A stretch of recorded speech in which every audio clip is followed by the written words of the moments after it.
Howdy folks, I'm Colonel Sanders and you're not. Welcome to this video. Now, on TikTok, I have been encountering a user called Groovy Grandpa. And his name's cool, he seems kind of chill, but he's coming across my page like an arrogant a-hole. He's taking my videos and not only twisting it to spread some misinformation, such as the John Wayne Gacy, all these other things, allow people to just spit out bullcrap. I don't know how to say this, but Lee's Chicken has got KFC's chicken beat all to hell. The reason why we eat KFC's chicken is because they offer up to coupons, app promotions, and it makes it affordable. The $10 box. That's the only thing that's keeping KFC alive right now is that $10 box. I'm telling you, if America could afford Lee's Chicken, that's all they'd eat. And I was telling the honest to God's truth when I said John Wayne Gacy Jr. worked for KFC. He knew the colonel personally. That's the oddballs that your uncle was with. Comment that he made in the video that I shared a few days ago. He said that my uncle was running around and friends with John Wayne Gacy, knew him personally, and that was completely inaccurate. John Wayne Gacy was a manager of 3 Waterloo Kentucky Fried Chicken locations owned by, at the time, his father-in-law, who, despite their rough relationship they had with each other, gave him the position of manager over those 3 locations. John Wayne Gacy was also a Kentucky colonel, but had that removed, and I believe he is the only Kentucky colonel to have his commission removed and taken off of their ranks because of what he did. Now, to move past that bit, the user has taken several of my videos, responded saying different things, and I'm not going to give him too much attention on that because I find it a little funny how people in their 60s and 70s are the primary haters and troublemakers of my page. You would think people in their 60s and 70s that want to talk on somebody that was alive during their time, who was my uncle Colonel Harlan Sanders, would have more knowledge and more intelligence on the subject. But some don't. And I'm not saying this to insult people in their 60s or 70s. Some people generally don't know the information, but if you're going to share my videos and come across like you're trying to get a one-up on me or insult me, then I'm going to highlight that. But he brought up some good points, and not that he's right on anything that he shared. I truly believe he knows what he knows what the truth is, but is sharing the things the way that he is to get a rise out of me and get my attention. Well, he got my attention. There are several people on the internet that have these misconceptions of Kentucky Fried Chicken, Colonel Sanders, the rules that were in place, what he had the right to do, what he didn't have the right to do with his restaurants. There's a lot of misunderstanding among people, and the things that he brought up, sharing about me and then trying to insult me, brought up a good point that many people don't understand this. So in this video, we're going to tackle those. I'm not going to read no scripts. I got no scripts, got no history information up. I'm looking at myself over here on the computer. I'm looking at you guys through the camera, however many is watching. We got my coffee here. You like the Kentucky Fried Chicken mug? Courtesy of Kentucky Fried Chicken. I do love coffee, and I suggest you sit back and relax, get some coffee. Groovy Grandpa, if you're watching this too, sit back, get some coffee. Because we're going to cover some things. We're going to cover some history. We're going to cover some misinformation and correct it. And then if people want to continue spreading it, if you're watching this video, then you can share this information that I'm going to share with you, with those people in the comments. And if they want to continue to make videos with misinformation or whatever, then you know yourself that that is full of crap, and this is what the truth is. So one of the things this user brought up was my uncle sold the business in 1964. He sold his franchises. He was completely out of the business, had no right to say or do anything within the business. This is what he said, and it's not the first. He's not the first person to say this. I have had hundreds of people say this. He did sell it in 1964. They said that he didn't have the right to go into the restaurants and tell them how to cook, how to change things, what needed to be done, what didn't need to be done, and acting like he still owned the restaurant. Now, there was a period of time between 1964 and 1970, yeah, he didn't really have the right to do that, but he was the founder, people respected him, and who was going to tell Colonel Sanders no? But a lot of this had happened after Brown and Massey sold out to Huel-Blind in 1971. And after they sold out to Huel-Blind, Colonel Sanders had the right to go into the restaurants and make critique on their food. He was allowed to say whatever he wanted about it. He was allowed to throw it in the trash. He was allowed to revoke franchising licenses.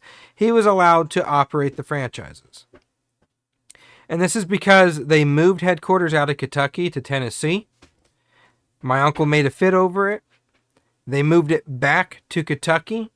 And when they moved it back to Kentucky, he was making $40,000 to $45,000 a year salary as being the spokesperson. That was his only role in Kentucky Fried Chicken after he sold out. What he was paid to do was be the spokesperson.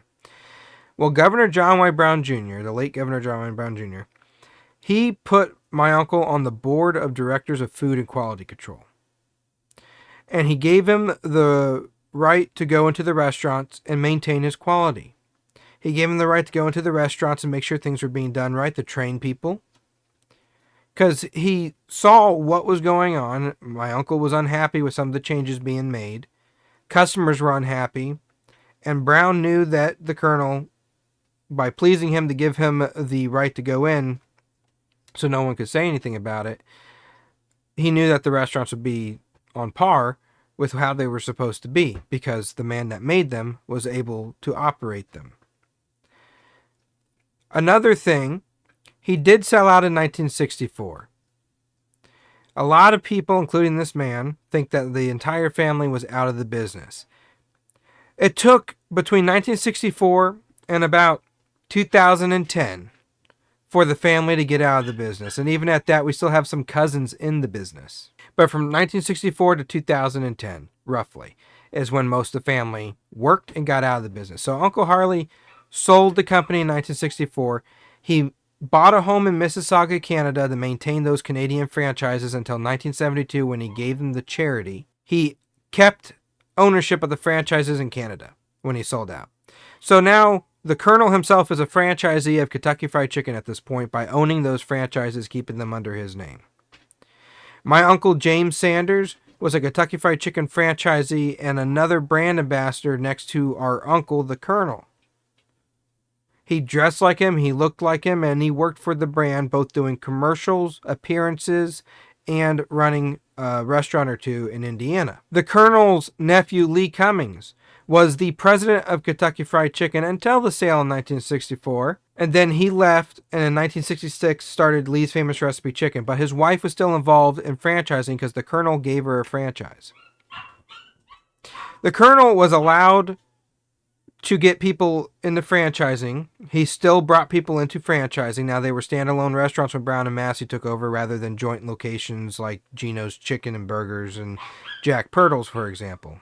If you hear the dog in the background, you must excuse him. Sister's home, and Miko is his name. He's excited. So my uncle, the Colonel, even after he sold out, gave Lee Cummings' wife, Jean Cummings, a Kentucky Fried Chicken franchise. He was going to give my great-grandfather, Charles Sanders, a Kentucky Fried Chicken franchise as well.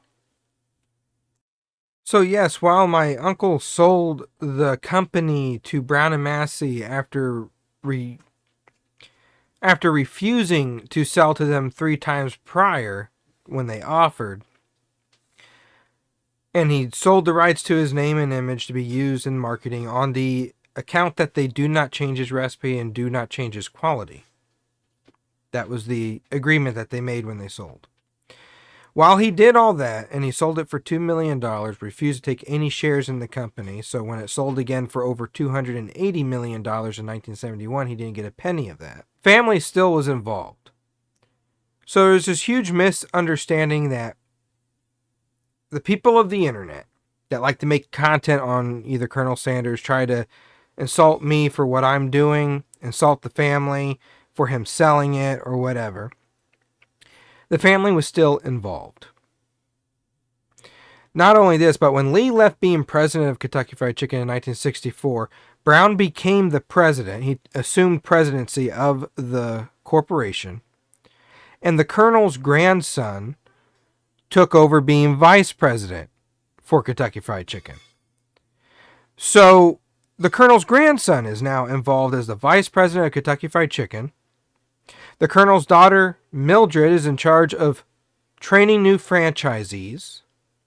The Colonel's daughter, Margaret, owns the franchises in Florida where she resided.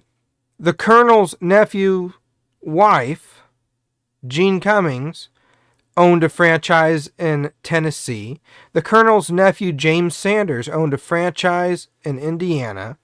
The Colonel's nephew, Charles Sanders, my great grandfather, was going to have a franchise in Indiana and Kentucky, but he decided not to get involved. The Colonel's nephew, Lee's side of the family, all franchised Kentucky Fried Chickens and Lee's Famous Recipe Chicken up to recent years. I think we still have a couple cousins working for Kentucky Fried Chicken in the franchising world. So, yes, while the Colonel sold out, the family still remained involved in the company for years after. Whether that was within corporate or just franchising, they remained involved until they either died out, retired, or just resigned because they didn't agree with what changes Yum Brands was making. So while none of us have ownership of Kentucky Fried Chicken, we did have an ownership of franchises. We had ownership of the franchises that we ran. My side didn't. My side, the last person on my side of the family, the Colonel's brother's side, to be involved in Kentucky Fried Chicken was my uncle James Sanders. He died in 1989. He had, prior to 1989, sold out of the franchises. He sold the franchises to either the corporation or to someone else. I don't remember. But he was the brand ambassador. When the Colonel died, he became the new Colonel. And he was the brand ambassador up until his death. And just before he died, he was fired from being the brand ambassador because he got into an argument with his boss. And while I don't know what the argument was pertaining to, I am assuming it was with our cousin Lee, because James and Lee were very close. They were almost like brothers in a relationship way. They were very close. They knew each other very well. They worked together a lot. And so when the corporation sued Lee Cummings and had all these different things to say about Lee Cummings after he left the business, after he was one of the main people to help build it along with Claudia and the Colonel, when somebody insults him, sues him, whatever, Uncle Jim's going to get that Sanders temperament out and he's going to say something. So I assume somebody, his boss, whoever was in charge at the time of the marketing, said something about Lee and his marketing. This is just my thought, this is my speculation on it. And that sparked the argument that James had with his boss that got him fired from the role just before he died in 1989. His death was in 1989 in November. He died watching a football game. Even though he was fired from that, he still dressed the part. And today we have a bunch of people, I've talked about before, impersonators of my uncle across this country in their 60s, 70s, and 80s. Some of them recently passed away, and some of them years ago passed away, and there's still a few left today, dressed like him on a daily basis. They have harassed my family for years. They have used and harassed me for years. And after I caught on to it and I didn't want any more of it, and I tried to separate myself from them, one of them tried slandering me because they didn't like the things I had to say about them when they decided to go public and start becoming kind of famous in their town for being Colonel Sanders. They didn't like what I had to say, so they tried to slander me and discredit me for who I am. So if those guys could go around dressing like the Colonel, I could go around dressing like my family history. I'm not trying to impersonate him. I'm not saying anything that's untrue. I'm defending the history from the misinformation people are spreading. I'm trying to be a credible, I am a credible source for the history and the information of the brand. I'm so credible, in fact, that they have allowed me into several groups of the franchising community to learn how they operate, to learn who is who, to see how they operate, to see the little ins and outs that go on today, the things that they have to work with, deal with, and process. And that took years of building credibility through what I do.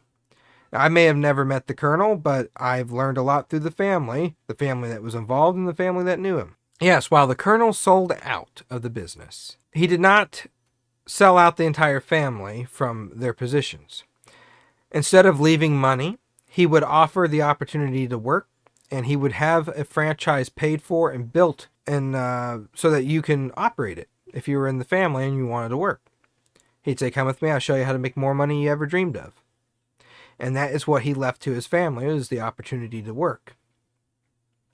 So several members of the family have made themselves pretty well off with cash, not because they inherited it, but because they were given the opportunity that is not available today unless you have the money to put down in liquid assets to open your own franchise. Heck, I might even do that if I ever make enough money off of YouTube. Maybe this video will do it. I'll open my own franchise and it'll be the best one. So everybody out there is saying, well, your uncle sold out. Your uncle sold the rights to the business. You guys have no say. You guys don't work there. You guys didn't do this. You didn't do that. Well, these folks talking don't know. I'm not going to fault them for not knowing. I'm giving you the information now, and if you continue to spread the misinformation, then I'll fault you, because now you know.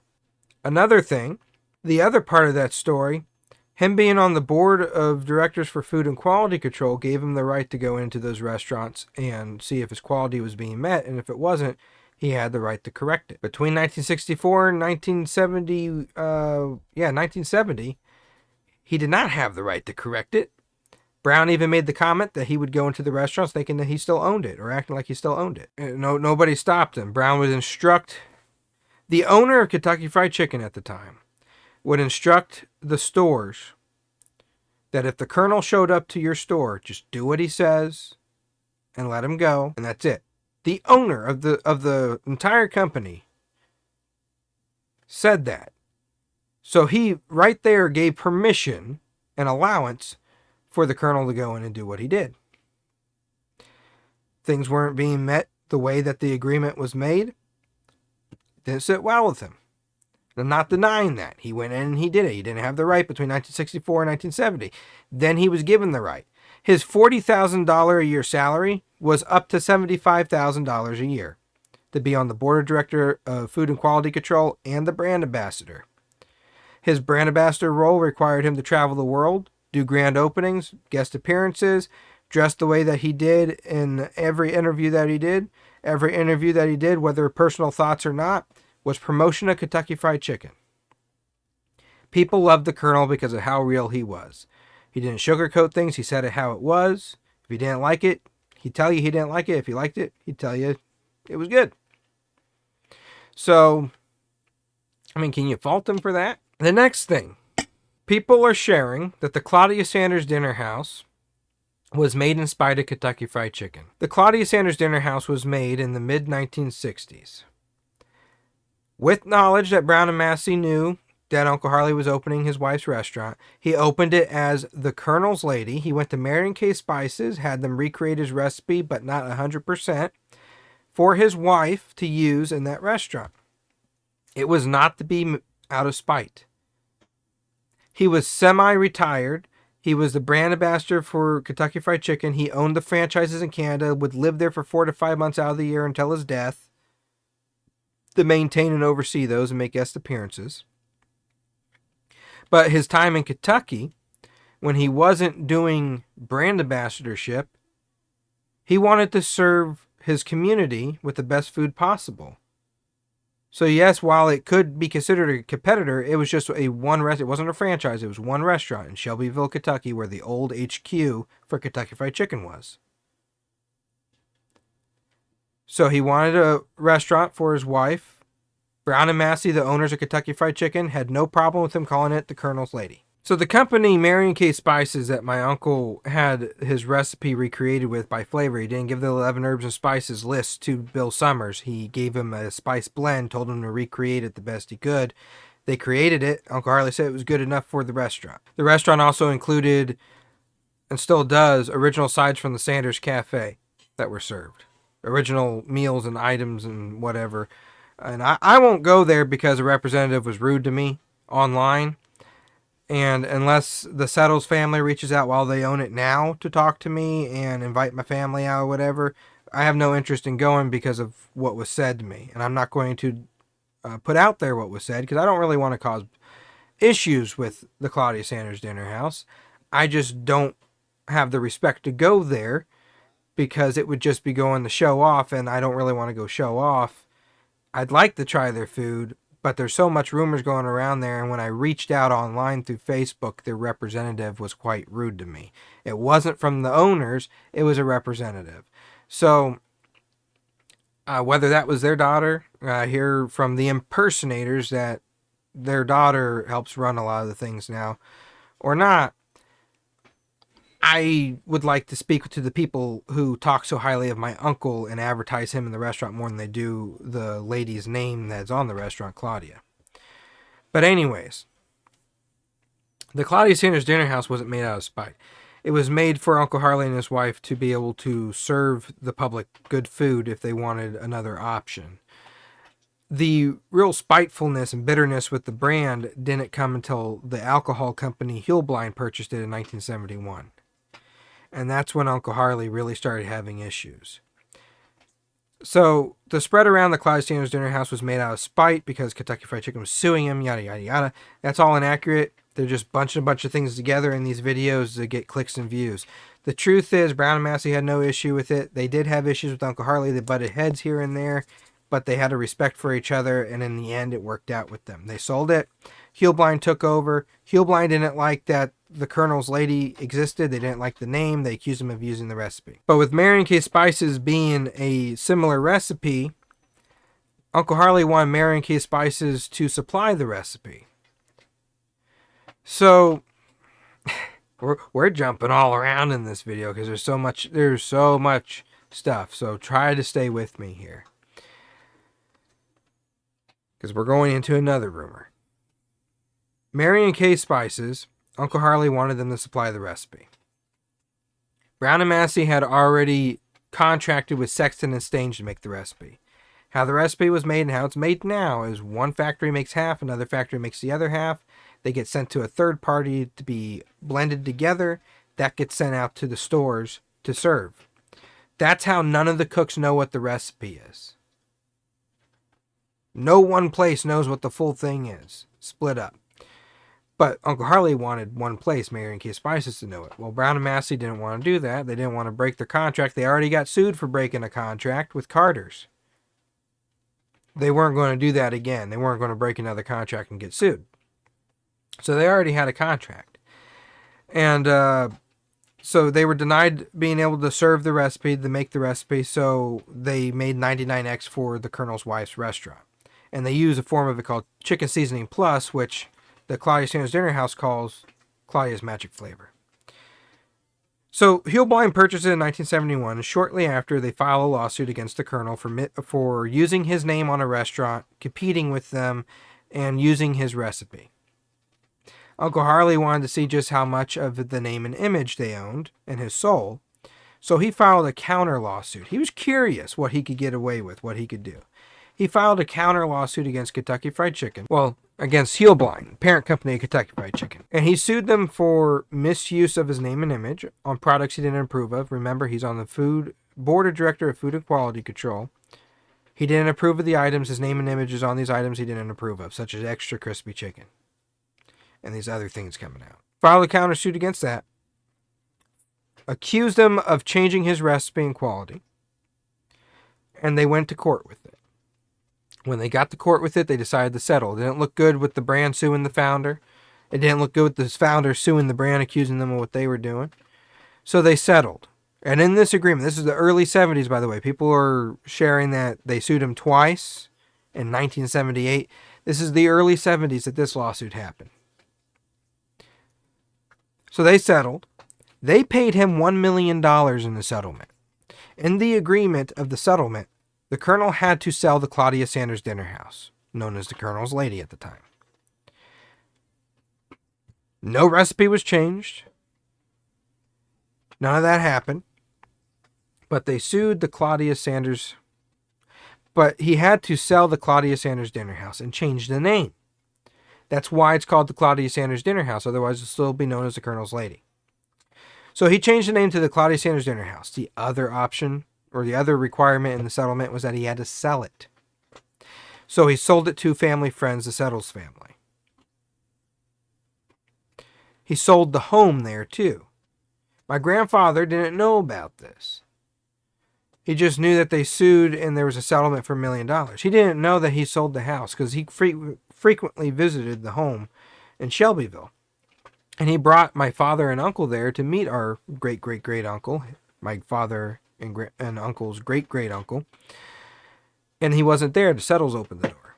My grandpa didn't know the Settles, and he asked where his uncle was, and they told him. They went to LaGrange Road, outside of Louisville. That's where he moved. My grandfather was shocked that he didn't know why. Like, why would you sell this? You worked so hard. For years, you've been putting a lot of work into that mansion, and you're moving into this? My grandfather never understood that until recent years when I dug deeper and found things out. The reason why is because of that settlement. He had to sell the restaurant. Well, he decided just to sell the home on the property with it. And then he moved into LaGrange Road. So that's how that happened.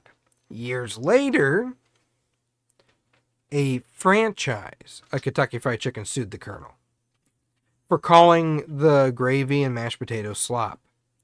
They accused him of slandering the food. 2 separate lawsuits, almost a decade apart, not quite. And the judge threw it out. He threw the case out of court. He said, the Colonel is the founder. The Colonel would know what his quality is. He would know what his chicken's supposed to taste like. And if the Colonel knows that, which he does, then he has the right to criticize a franchise. So it wasn't the whole company that sued him over that. It was a franchise that got bold and decided we're going to sue the founder, and they lost. So those were two different lawsuits. A lot of stories are saying the Colonel hated Kentucky Fried Chicken. He didn't hate it. He despised and was disappointed with the new owners after Brown and Massey. He was disappointed with Brown and Massey a little bit here and there. But he was really disappointed with Huelbein and R.J. Reynolds with what they were doing with his product. They were allowing franchisees to change the flour, and he used a specific kind of flour. It was cake flour, and I learned that through an old franchisee, David Neal, who was John R. Neal's brother. And I said, bull crap, you can't put cake flour on chicken. I tried it. It was delicious, and the quality was 1,000 times different. I like all-purpose flour, using that stuff. It works. But the quality is different when you use cake flour, and if you try it yourself at home with any chicken, you'll notice the difference in the texture. It does make a difference. It really does. And Uncle Harley used that because he believed any other kind would stretch out the ingredients and depreciate the value of the product he had to sell. And they were doing this when he was owning the restaurants too, before he sold out. So he knew it was an issue because franchisees would think that they knew better than him and would try to change it, and it wouldn't sit well with him. Well, after he sold out, it got a little harder for him to maintain that, and the owners then were allowing the corners to be cut. Because how the Colonel did it, he would supply the 11 herbs and spices. And at the time, the family, Uncle Jim occasionally would help. Lee helped a lot. Claudia was the main person in charge of making the recipe to package and send out to the franchisees. She was the main lady in charge. But it was made at home. Now it's made in factories. McCormick and Griffith's Food is now who makes it. How it was Uncle Harley would supply the 11 herbs and spices, and then he would give each franchisee the name brand of the flour and what oil or fat to use. And he would tell them to go out and buy that. He would supply the seasoning. Corporation starts taking over, start changing some things to cut corners, make it faster. And even in the early 2010s, the president of Kentucky Fried Chicken at the time admitted what the customers were saying. They deviated away from the way the Colonel did it, and they made a promise then that they would start going back to the way the Colonel did things. Am I going to say they did that 100%? No, absolutely not. There's still a lot of work to do, and I think they should go further back to their roots, not move away from them. So anyways, the Claudia Sands Dinner House wasn't made out of spite. It was made for the Colonel to have his wife's restaurant, and the supplier of that recipe, he wanted to supply the original recipe, but it didn't work out that way. He didn't hate the brand. He didn't hate anything really. It just didn't sit well with him when changes were made. One of the last interviews he did, they brought modern day at the time Kentucky Fried Chicken to the interview, and they had just got done talking about the corners that were cut, the franchisees that weren't doing things right, and after selling out to several different corporations over the years, they just got away from doing things right. And he said, I don't know who made this bucket of chicken here, but doesn't that just make you hungrier than a Dickens? He said it smelled real good. They all ate the chicken, he liked what it tasted like. He wasn't going to lie. And it doesn't matter if it was a live TV interview. If the chicken wasn't to his standard, he'd spit it out right there and start cussing. Regardless what you hear, that is what would have happened. Because he wasn't one to sugarcoat it or whatever. He was a thorn in the side of Kentucky Fried Chicken because they knew that if he didn't like it, he was going to say it wasn't right. So they made sure things were right while he was alive. Another thing, people come to me and they say, why aren't you rich? You're pretty well set off. Aren't you born into riches? No, we weren't. As I said in the beginning of this video, my family had opportunities to work. We were given opportunities to work for Kentucky Fried Chicken. Many people took it. Some went on their different paths. Some went on different paths later on. Perfectly fine. Doesn't mean we're rich because we're related to the man. He left nothing to his family. No money, no items. Everything went to his estate. He had no will when he died. Daughters had to sue Claudia for a portion of the estate. Just about everything was auctioned off and given to charities. Another misunderstanding people have, and this is thanks to the old Toronto Tribune, and I got attacked by Canadians a few months ago for daring to correct this place. But years ago, the old Toronto series posted about James Sanders and called him Harlan Sanders and said this is him in Toronto. I had to go on every page of theirs and correct them because I know who Uncle Jim was and I knew who Uncle Harley was. And the two men, as similar as they looked, you could tell that they're different if you put them next to each other. And I knew the difference because I grew up looking at their photos and being told the stories. So I had to go tell them, this is my Uncle Jim. This is not the Colonel. He is a Colonel, and he did work as the Colonel after Uncle Harley died, but he was not Harlan Sanders. And they finally did correct that story. But one thing that they don't correct is every time they post about the Colonel living in Canada, they make it misconstrued to make it sound like he lived there until he died, 100% of the time. He purchased a home in Mississauga, Canada. He lived for 4 to 5 months out of the year. I used to think that he moved there and then by 1973 moved back.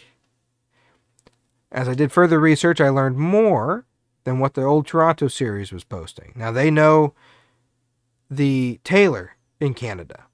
I applaud them for that. They knew the tailor in Canada. They knew the history in Canada. But to say that he lived there that way, you have to word it right. He lived part-time there for 4 to 5 months out of the year until his death.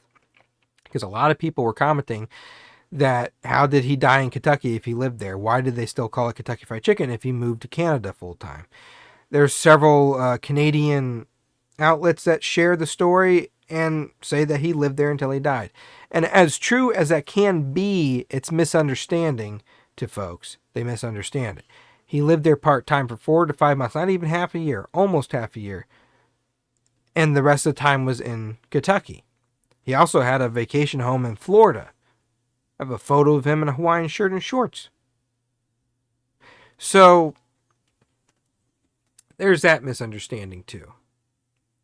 Now people are also saying that I can't be dressing this way. I'm going to get sued for it. They're going to tell me that I can't do this.